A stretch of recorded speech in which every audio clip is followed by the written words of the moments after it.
মুস্তাফিজুর রহমান আইপিএলে ফিরলেন, একাদশে জায়গা পেলেন এবং নিজের জাত চেনালেন। ফুরিয়ে যাননি, সেই বার্তাটা দিলেন। এখনো বাঘা বাঘা ব্যাটারদের ঘোল খাওয়াতে পারেন, সেটাও বোঝালেন। একের পর এক ডট দিয়ে নিজের কামব্যাকটা স্মরণীয় করে রাখলেন।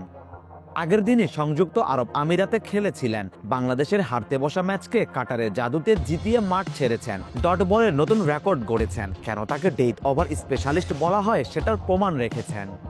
হঠাৎ আইপিএলে সুযোগ পাওয়া মুস্তাফিজের এতটুকু আত্মবিশ্বাসেরই দরকার ছিল বোধহয়। তাই তো শারজা থেকে দিল্লিতে সকালে এসেই রাতে ম্যাচ খেলতে নেমেই দলের সেরা বোলার হয়েছেন। উইকেট না পেলেও কিপটে বোলিং করে বুঝিয়ে দিয়েছেন। দিল্লি তাকে কিনে একটুও ভুল করেননি।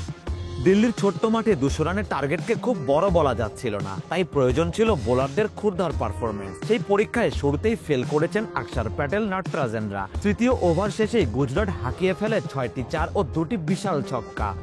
রানের লাগাম টানতে বল তুলে দেয়া হয় মুস্তাফিজের হাতে। চতুর্থ ওভারে কোনো বাউন্ডারি হজম না করার সুবাদে কাটার মাস্টার লড়াইয়ে ফেরান দিল্লিকে। ষষ্ঠ ওভারে একটি 4 হজম করলেও 2 ওভারে খরচের খাতায় ছিল মাত্র 13 রান। 16তম ওভারে আবারও আক্রমণে এসে মুস্তাফিজ হজম করেন জোড়া 4। ততক্ষণে অবশ্য ম্যাচই হাতছাড়া হয়ে গেছে দিল্লির জন্য। পতন ঘটেনি কোনো উইকেটের। স্বভাবতই গুজরাটের ওপেনাররা ছিলেন মারকুটে মেজাজে। ওপেনিং জুটি দলকে পৌঁছে দেয় জয়ের বন্দরে। 10 উইকেটে হেরে যায় দিল্লি ক্যাপিটালস। দলকে জেতাতে না পারলেও মুস্তাফিজই হয়েছেন দলের সেরা বোলার। 3 ওভারে 24 রান খরচ করা ফিজি সবচেয়ে বেশি ডট দিয়েছেন। 18 বলের মধ্যে 5 বারই তার বল থেকে কোনো রান নিতে পারেননি শুভমান গিল, সাই সুদর্শনরা। খুনে মেজাজে থাকা এই দুই ব্যাটারের খেলা যারা দেখেছেন তারা বুঝবেন এমন ম্যাচে 5টি ডট বলের মাহাত্ম্য কতটা।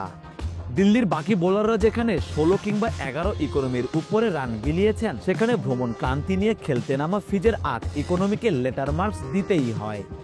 দিল্লির বাকি আরো 2 ম্যাচ, সেই 2 ম্যাচে মুস্তাফিজের একাদশে থাকা একরকম নিশ্চিতই। অভিজ্ঞ মুস্তাফিজের কাছ থেকে তার সেরাটাই নিশ্চয়ই বের করতে চাইবে দিল্লি ক্যাপিটালস। মুস্তাফিজও চাইবেন নামের প্রতি সুবিচার করতে, নিলাম থেকে তার মতো বোলারকে না নিয়ে যে বাকি ফ্রাঞ্চাইজিগুলো ভুল করেছে সেটা প্রমাণ করতে। সারোয়ার সেতু, জিডি স্পোর্টস।